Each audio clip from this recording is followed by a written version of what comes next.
Hello and welcome to Summer Business School Rules. I'm Carla Lynn Hall and I'll be sharing tips to help you market your small business online. Today's official title is When All Else Fails, Look for the Lesson. Summer Business School came to my mind on May 2nd. In hindsight, starting a summer program a month before was not the best choice in timing. But hey, I was excited and I wanted to start an online program for entrepreneurs immediately. I knew I had the curriculum plus the entrepreneurial connections. Surely that would be enough to get me in the game, right? Next, my big idea was to promote the Summer Business School online course via product launch strategies. If you are familiar with Jeff Walker, the product launch guru, so I purchased this cheap, well, that's another story, but I purchased this software program that would enable a WordPress website to release sales videos during the pre-launch period, and then I would have the final launch video during the official launch period, where people would be able to purchase the course in about a week's time. So of course, things didn't pan out as I had originally imagined. For one thing, the software that I purchased only had one tutorial video. Remember I said it was cheap? Cheap was actually in the name of the company. I'm not going to tell you what it is, but basically it was cheap. So they only had one tutorial video for their software. So if I had a problem that wasn't covered in that video, I was out of luck. And the other thing that this software company, they didn't have a service problem. A service department. So if I had a problem, I had to send them an email and wait to hear back from someone with a solution. And of course, when I did hear back, I was given a solution to a problem that I wasn't even having. So I had to wait for another day or so to hear back from them. So long story short, this software was no good to me. So I submitted a refund request. By the way, I'm still waiting for it, but whatever, move on. So one of the things I did next was I learned that a friend of mine, Jason, he's also an online marketer, and he used a different kind of product launch software that did the same thing with WordPress, but for the same price as that other software I had purchased. OptimizePress offered tons of tutorial videos. They had lots of sales letter templates. They had a forum of other users. Plus, they had a 24-hour service desk. Oh my God, I was just like, I was in heaven. And since Jason had already used the software, I now had someone, on speed dial that I can call if I had any questions. So as soon as I installed OptimizePress in summerbusinessschool.com, I promptly asked Jason to be my mastermind partner so we could be accountable on a weekly basis for the different things that we were working on. So after the software issue was handled, I had to learn how to make Camtasia screencast videos out of PowerPoint slides. So like what you're watching right now, this is a Camtasia video that I'm using via PowerPoint, which is a really cool thing. I'd seen it done before and I couldn't wait to make one of my own. But of course, again, that was something I hadn't done before. So I had to do a couple before I was satisfied. And then also around this time, Andy Jenkins, who is another product launch dude, he started his product launch sequence of Video Boss, which was this course to learn how to make online videos for marketing. And he made such great, attractive, just compelling videos that when I looked at my videos, I was like, oh no, these suck, I can't do this. So I had to do a couple more videos until I was finally satisfied. So I finally decided on this fairy tale theme of storylines for my videos. And for the first video, I also added a video contest component. So if someone if someone wanted to do a video, they could work with me. Basically, the best video submission would get a consultation package with me. So after doing a few videos and deciding on one, I finally launched my product launch video. Now, about now is when I should mention the time factor. Because the whole point of having a product launch sequence is that there's this pre-launch marketing period of about 3 weeks when website visitors get to enjoy your video series, and then there's about 1 week or so of the actual launch, when people have to purchase. Now, because I was trying to make the site and the videos happen all by myself, I used up about 5 weeks suffering from trial and error.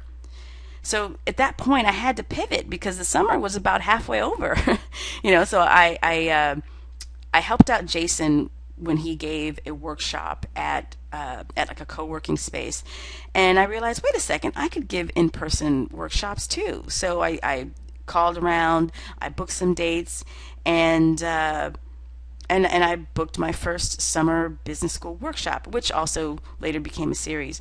Now, the fun thing about doing these in-person workshops is that I was encouraged to also do a lot of in-person marketing. My video contest winner was a massage therapist, and she belonged to a BNI networking group. So she invited me there as a guest, and I was able to meet different people, announce my workshop, and I also happened to meet another woman who was there as a guest from a different chapter, and she invited me to her group as well. And I should also say that this woman also happened to become my mentor. So by just being out and about, that was one of the most powerful things that I did. And so over the course of the summer, I gave a series of workshops, and I met a lot of people who enjoyed my workshops. They told their friends, they referred me to other opportunities, and this ended up being great feedback because it let me know that I was onto something. And I also ended up giving some other one-on-one consultations. Like I had my video contest winner, but I also found a couple of other entrepreneurs in the local area that I also worked with. And these consultations taught me a lot about the kind of work that I like and that I don't like to do.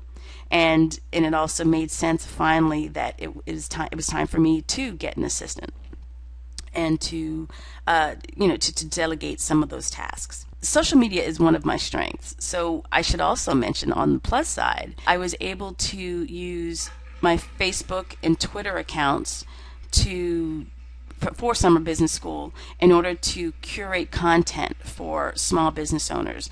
This was really great because I was able to build my followings and the people that liked my pages very quickly, and that was actually one of the really good things that happened.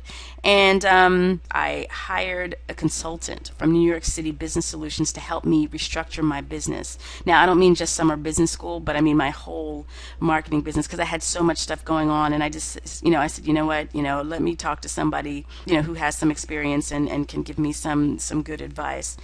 And after looking at all of my offerings, my advisor suggested that I return to and focus on my bread and butter target market, which is musicians. So as my entrepreneurial journey started with my desire to be a self-sustaining musician, it's only fitting that I take all of these entrepreneurial lessons and package them for the musicians that want them. But this time around, I'll be ready. To wrap up all of those different things that happened, I want to just summarize a couple of nuggets of the things that I learned. Number one, ask for help. I cannot even tell you how difficult it is to do stuff by yourself when you don't know what you're doing, and sometimes you don't even know that you don't know, or you don't know how long something is going to take. So everything turned around for me the moment that I asked for help. I gained a mentor, I gained a mastermind partner, I just gained people who knew how to do what I was doing, and that definitely saved my learning curve.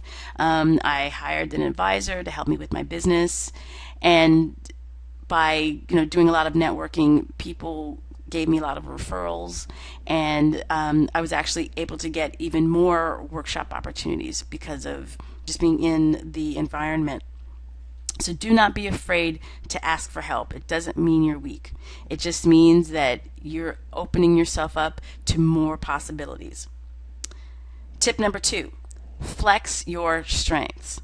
Now, here it is. As you notice, I was doing this whole online thing, but my strengths, I'm in person. Like, I am a schmoozer, I am a networker, and I'm social media. So like those things that I do really well wasn't where I started. And that was also something to think about. Like, you get me in a room with a bunch of strangers, we will be friends by the time the night is over.